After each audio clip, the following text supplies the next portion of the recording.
Trial. When you see Black Lives Matter shutting down highways and protesting against police, do you wonder if they're a hate group or a legitimate organization raising important questions about race? Conservative author Crystal Wright says they're a hate group, but Black Lives Matter activist Corey L. Hughes says the group was founded on love. Who do you believe? I don't think it's a legitimate organization at all, and I don't think it should be recognized as such. I think it needs to be ignored. The Black Lives Matter movement is not a violent movement. It's not a hate group. We don't hate cops. We hate injustice. And you know what the black police chief said? He said this is a society problem, not a cop problem. At the end of the day, as someone that we're paying you to protect us, the last thing we expect for you to do is kill us. Stay tuned. We'll be right back with another powerful debate.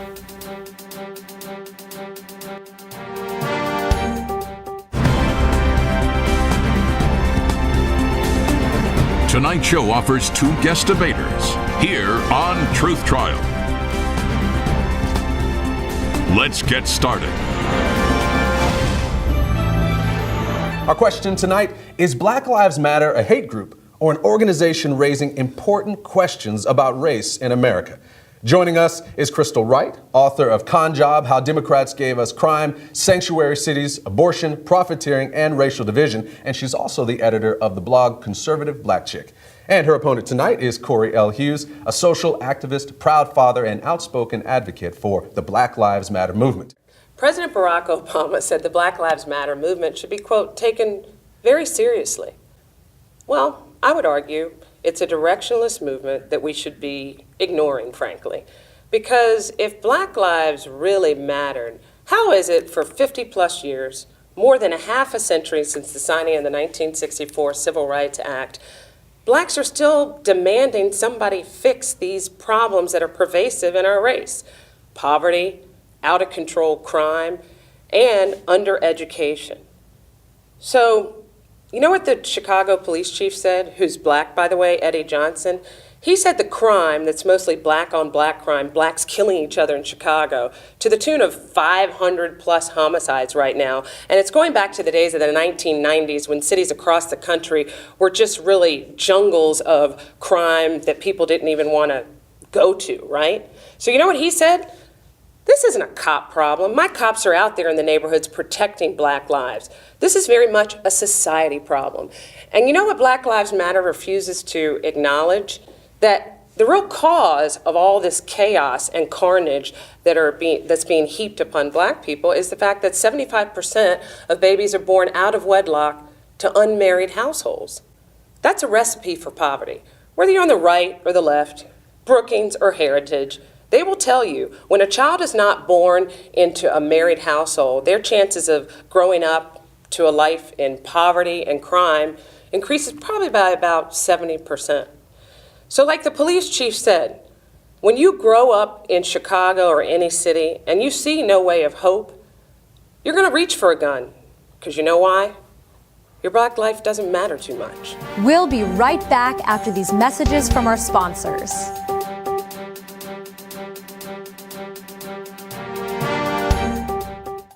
You're watching Truth Trial. Does Black Lives Matter? I hear this as I travel across the country. People want to ask the question, is the Black Lives Matter movement a hate group? And I'll go on national TV right now and say, yeah, we are a hate group. We hate discrimination. We hate police brutality. We hate the fact that our children are growing up in schools that are underfunded. We hate that our children are reading books that are outdated. We hate that when the police pull us over, we don't know if we're going to get a citation or a death certificate. Is the Black Lives Matter a hate group? Absolutely. We hate inequality. We hate mass incarceration. We absolutely hate the war on drugs, who you understand now is really a war on Black and brown people. We hate mass incarceration. We hate the fact that when our brown and Black brothers are coming out of the penitentiary, that they don't have a place to go to because they've been earmarked now, they've been tagged as felons. And so they're supposed to be rehabilitated, but really they just been tagged. And so, yeah, we are a hate group. We hate the fact that we have to stand up constantly and tell America that our lives matter. And what America will say was, what about Black on Black crime? Absolutely, Black on Black crime is an issue that needs to be addressed, and there are activist groups out there addressing that, but we cannot address that issue without addressing what causes that, and that is hopelessness. That is helplessness. That is feeling like nobody is listening and nobody's doing anything to help you. And so as President Barack Obama said, the Black Lives Matter movement is a movement that needs to not only be listened to, but people need to understand that this movement is not going anywhere. So Corey said that Black Lives Matter is very much a hate group. You know, it hates the cops, it hates the mass incarceration, hates all these things that are being pounded on the shoulders of the black race. But I seem to think that the Black Lives Matter movement isn't hating the wrong things, right? Cops are just not out there going out, waking up in the morning and saying, hey, let me go kill some Negroes, let me go kill some black folks, right? Hunting them down. This is what people are saying on television. You know, I live in Washington, D.C. When I call 911, the cops are there. They are there helping people. Yes, black lives, protecting black lives. And the reality is, right here in Dallas, you know what happened? Who took those blue lives? Well, it was a raging armed black man who was seduced by social media to believe that he wanted to go out and kill some white cops. That's specifically what he said. Now, I'm not disagreeing with Corey that my brothers have been subjected to racial profiling. I too have been subjected to racial profiling while shopping in a store, having a security guard walk about like I was going to steal something. I think what Georgetown University is doing, my alma mater, making somewhat of a reparations, if you will, for the slaves they sold to make money for the university. I think that's a right thing, and I think that's a conversation we should have. That's a step in the right direction. And they're going to accept, if you're a descendant of one of the slaves that they sold, you get preferential treatment when you apply to Georgetown. I think this is a good thing, because we know racism has not gone away. A man named Barack Obama wasn't going to do anything to ever take that away. You can't erase over 200 years of slaves in this country. And again, I think we should have a conversation about reparations. However, the Black Lives Matter movement, you know, the things that Corey laid out, he never acknowledged why they are not marching in Chicago for people other than the young black man that was killed by the police officer. And we see time and time again, whether it's in Baltimore, where there was a mistrial and 3 acquittals for the cops who allegedly were charged with the wrongful death of Freddie Gray. Well, Marilyn Mosby, in order to placate the Black Lives Matter mob, she had to drop the remaining charges of the other 2 officers because the case wouldn't hold. We saw this with Michael Brown and Ferguson. We saw Trayvon Martin, same thing happened. The Attorney General, Eric Holder, said he was going to conduct an investigation to see whether Trayvon Martin's civil rights were violated. They weren't. There were no charges, additional charges filed against Zimmerman. And over again, we see Black Lives Matter movement coming up with preposterous demands and ignoring the black lives slain right now as I speak. And some of those crazy demands I want to tell you about. California State University, their group, gave a list of about 14 demands to the college president, and one of them was segregated housing. Black housing at an integrated university, what my parents sat in at lunch counters, and what my mom rode on the back of the school bus at 13 years old to and from ballet class, and had an older white man tell her to get up, and she was already sitting in the back of the bus. This is not progress. This is going backwards. Silly demands like wanting more political influence. That's what Black Ladders, there was a huge demands that the non-college groups gave, right? So there was this list of 6 demands about a month ago, and one of the demands, they want more political influence. A great way to have more political influence is stop voting lock, stock, and barrel for the Democrat Party, who has done nothing to fix all these pervasive problems. And I think another demand was the economic prosperity, right? You want economic power. Well, you know what? We have a black president. We had a black attorney general. We got 2 now, Loretta Lynch. I don't see black people being held back, but this goes back to the foundational bricks and mortar of what's causing all this genocide. And yes, there are some bad cops. Eric Garner in New York on Long Island was killed by one. But over and over again, you will never hear Corey talk about the problem of too many black Americans coming from broken homes where they don't have a mom and dad that they can go home to.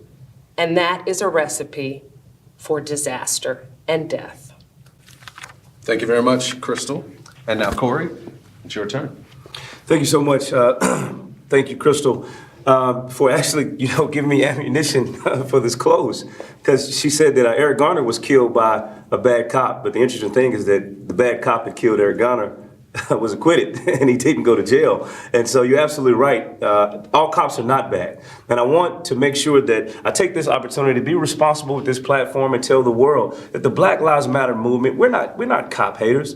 We have family and friends that are cops. We've got cousins and uncles and aunties that are cops. And so, no, we don't hate cops. What we hate is a cop that sees a bad cop and not say something. What we hate is when a good cop watches a bad cop do something wrong and they don't say anything because of this thing called the blue wall of silence. And so that is one of the issues that we want to take up, that people need to understand that sometimes the cops is almost like it's a fraternity, right? When you watch somebody do something wrong and you won't say it. In the Freddie Gray case, they were all acquitted because the cops and the DAs and the attorneys and the prosecutors, all of them are connected. And so how do you expect for them to prosecute one of their own? These are the issues that we're talking about. And so now we're not just talking about police brutality, but we're talking about the way the system deals with African Americans, the way the system, when you're talking about private prisons, and it goes on and on and on and on. And so, again, I want America to understand this, that as a black man living in this country that's been extremely successful, I know that there are opportunities. I know that doors have been opened up. But the reality is I'm the exception and not the rule.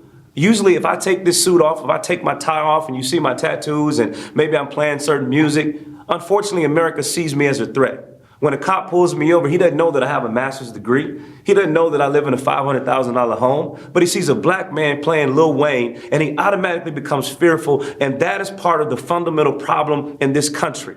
I don't care whether my mom or my dad were together, right? There's plenty of people that from a white America or a Latin America that didn't have both mom and dad there. And we understand that that's an issue. But if we want to talk about that issue, let's go back 20 or 30 years and talk about the war on drugs and why so many black babies are being born in this country without their fathers, because the government put drugs into our communities and then arrested those that use the drugs, right? But that doesn't happen usually in white America, because if I get caught with drugs, I go to the penitentiary, but Tommy goes to rehab. That's a problem in this country.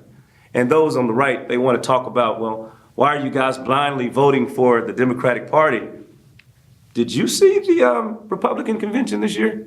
How many black people did you see at the convention? What is the Republican Party doing to attract the vote of the African American? Oh, that's right. Donald Trump said, what do we have to lose? Well, we've been losing a lot. We've been losing a whole lot lately.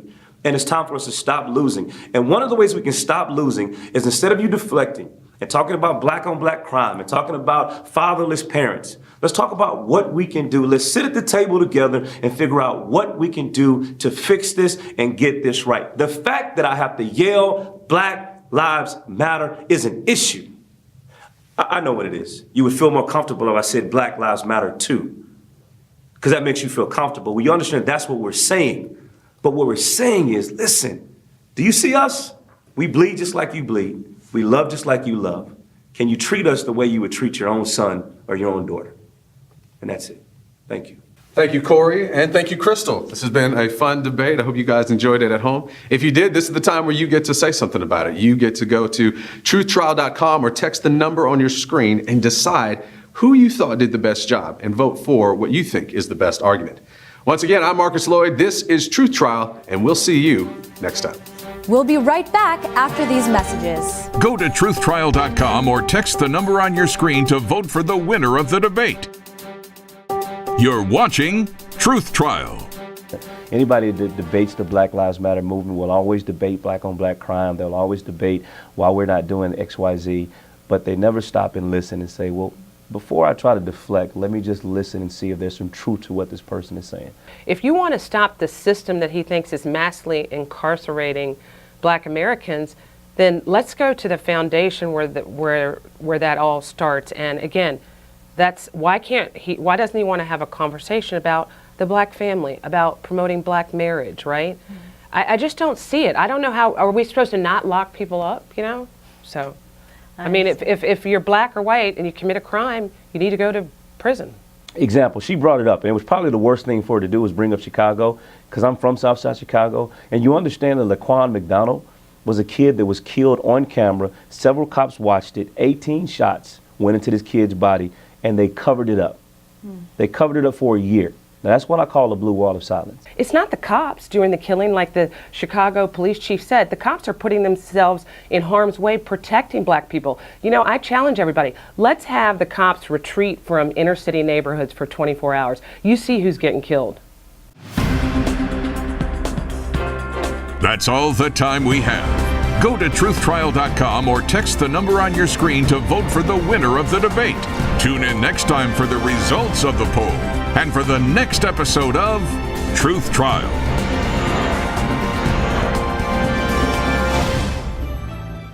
Got a great show idea for Truth Trial? We want your ideas. Submit your show ideas or tell us about your expertise on an important topic. We are on the lookout for credible, informed, and dynamic guests. Contact us now at www.truthtrialguestinfo.com. Stay tuned to see a preview of next week's episodes.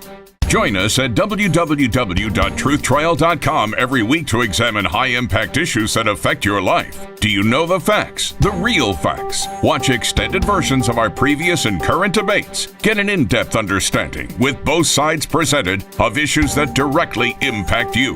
Watch these one-on-one interviews up close with our hosts. You can also watch full shows of Truth Trial on our website anytime and cast your vote for the winner.